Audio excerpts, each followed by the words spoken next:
Welcome to the CLESTalk, Law for Sustainable Cities, a monthly podcast that focuses on all things cities, law, and environmental sustainability. In this podcast, we venture into different urban and environmental legal themes, feature special guests, and also host our own CLES researchers. For those who may not know, CLES is a research chair under the National Research Foundation's Research Chair Initiative and operates under the Faculty of Law at the Northwest University, South Africa. My name is Henrika Sanders. I am an LLM student at CLES and your host for this session. Today we have Professor Marius Pieterse with us in the CLES studio. Professor Pieterse is based at the University of Witwatersrand, Johannesburg, and is a CLES fellow. Our topic for today focuses on urban governance and local government law. Welcome to CLESTalk, Professor. We're so excited to have you as one of our guests for this session. Thanks for having me. I'm also excited. Wonderful. To start off with, I would just like to know when and how did your research career begin?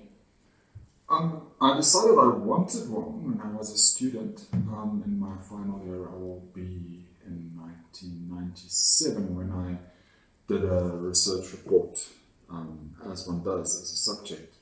And I sort of was hooked. I did mine on the socioeconomic dimensions of the right to life, and then applied for a master's and a research clerkship at the Constitutional Court the year thereafter, during which I also started working at Wits part-time, and then started full-time in 1999. So I was basically a researcher from the start. Well, that is quite an impressive journey, Professor.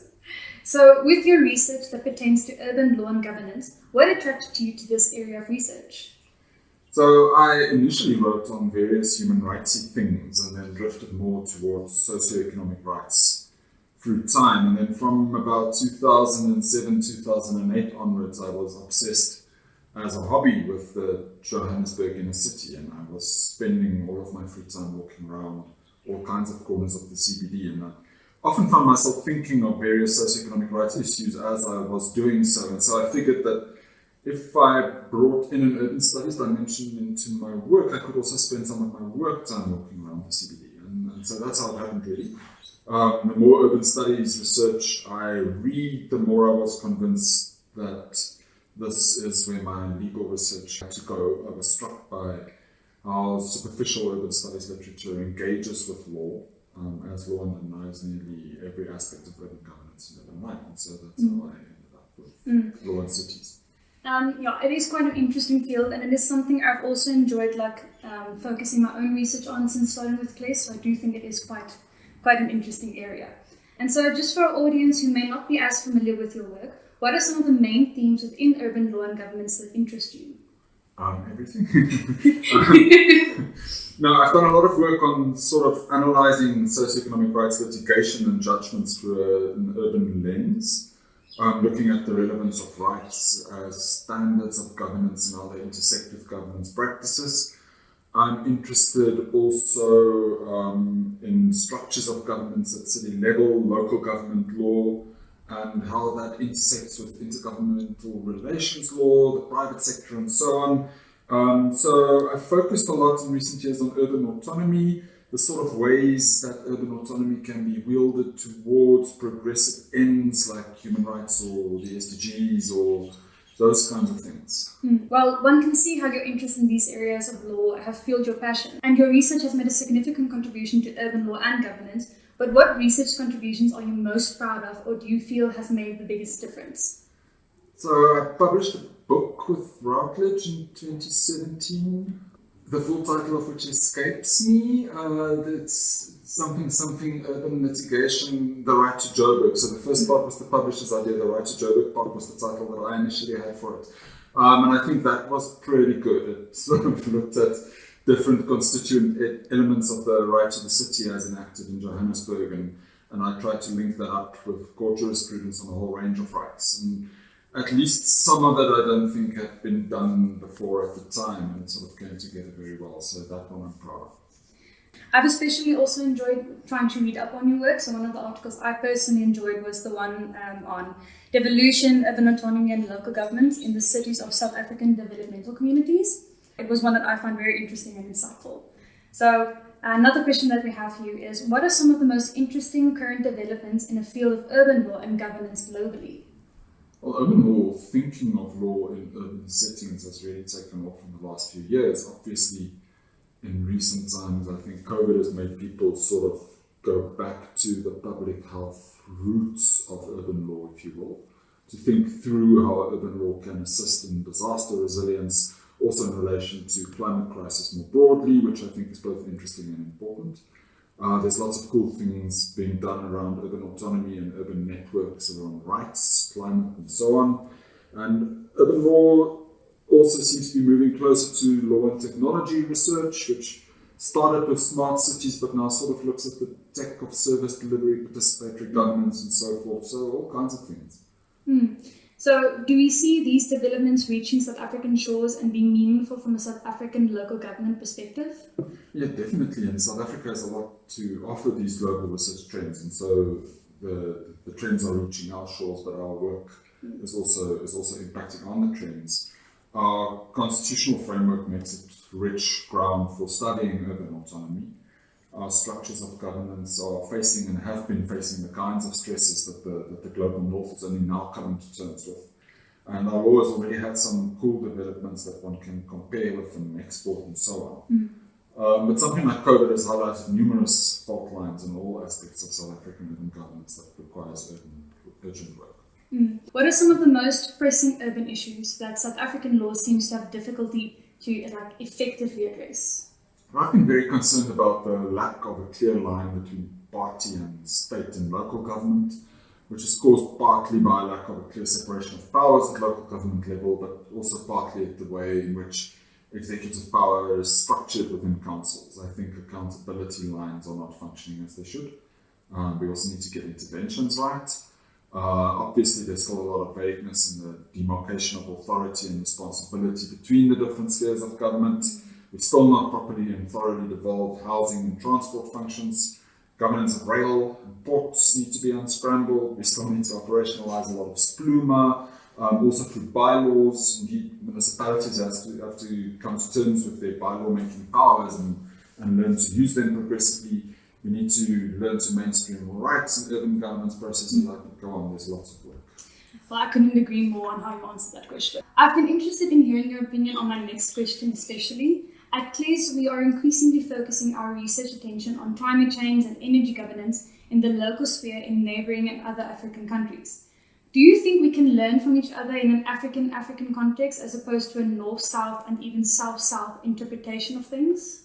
We can and we must. Not only are regional and neighboring experiences of climate change bound to have much more in common with ours than experiences from elsewhere, but political contexts have more commonalities, economic contexts have more commonalities, and so on. But also, we will very much be sharing the knock-on effects of climate change with Africa. And if COVID taught us anything, it's that we mustn't just look to the north for answers in a crisis, because they won't come, or they'll have a price tag. And so I've started looking at urban laws in SADC states myself, as you mentioned, and I still want to be doing a lot of work because I do think that's where we must focus. If we agree that multidisciplinary and interdisciplinary research on urban governance is necessary to address complex problems, which fields of study would you put together on projects and why? Hard is always to get a lawyer on these multidisciplinary teams, I find. They often overlook us and desperately need us at the same time. But apart from us, you need someone who understands money properly. So much of urban governance is about finance. At a policy level, us social scientists make all kinds of wild assumptions when it comes to money.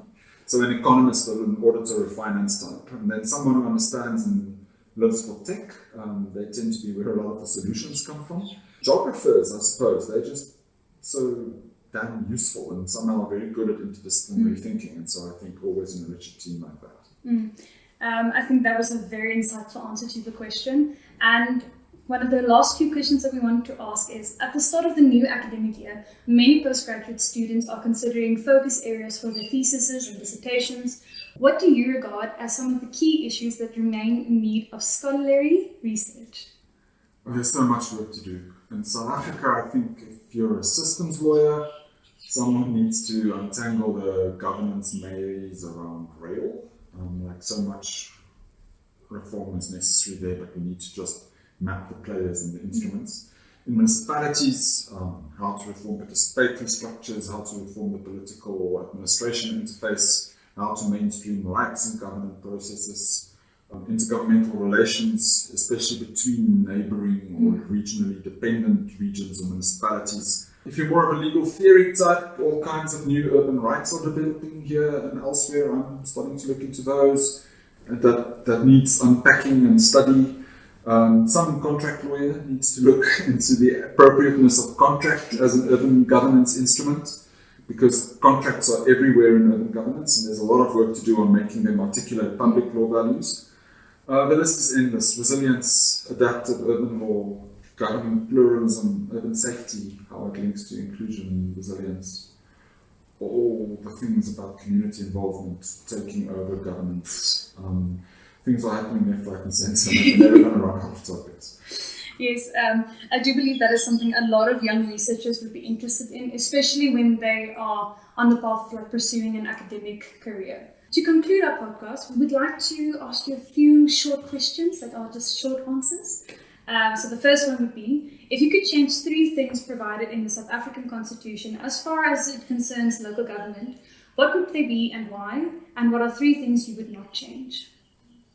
Schedule 4A, 5A, 4B, and 5B, that's 4 things.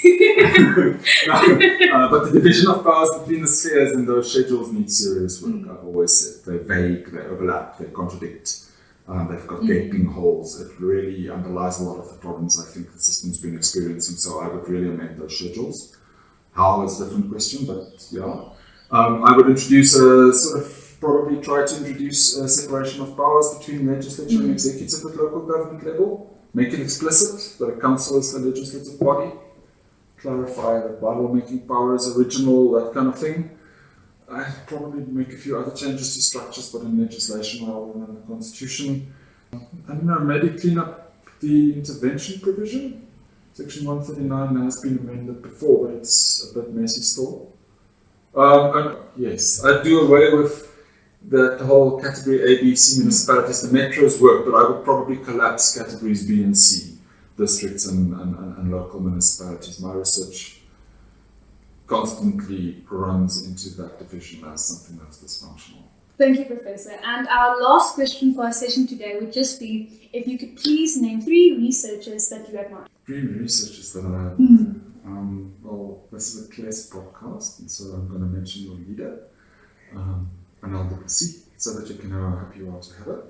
I mean, she's intimidatingly good. The woman takes doctrinal rigor to another level and will find and explore and unpack angles to a problem that one didn't think existed. So, endless admiration there. Elsewhere in South Africa, Sarah Charlton is an urban planner at Wits who writes on housing in a way that I just love. Her stuff's really rich and has qualitative insight and has influenced my thinking about the right to housing a lot. Internationally, I mean, I would say Saskia Sassen. That's a cop-out answer because everyone's done Saskia Sassen, but her work is just super impressive with how it sort of operates across different scales of urban, global, local. But there's lots of others. I've recently discovered South African living in Canada writing on housing. Christian Beyers also writes on urban land restitution, whose work I was very impressed by. Always like reading Sue Parnell, always like reading Barbara Uman, Helmut Haust, Sheila Foster. I think, yeah, the list goes on. Well, I do think it is nice to be able to say that there is a list of researchers that you do admire. Thank you very much, Professor Pieterse, for joining us today and for the interesting discussion on urban governance. I enjoyed the session and I'm sure our listeners did too. Thanks very much for having me. To our audience, remember to like, follow, share and subscribe, and also to interact with us and our guests on social media. You can continue the conversation with us and our guests on Twitter at CLES, on Facebook at CLES, as well as on LinkedIn at CLES. Thank you for listening to CLESTalk, Law for Sustainable Cities.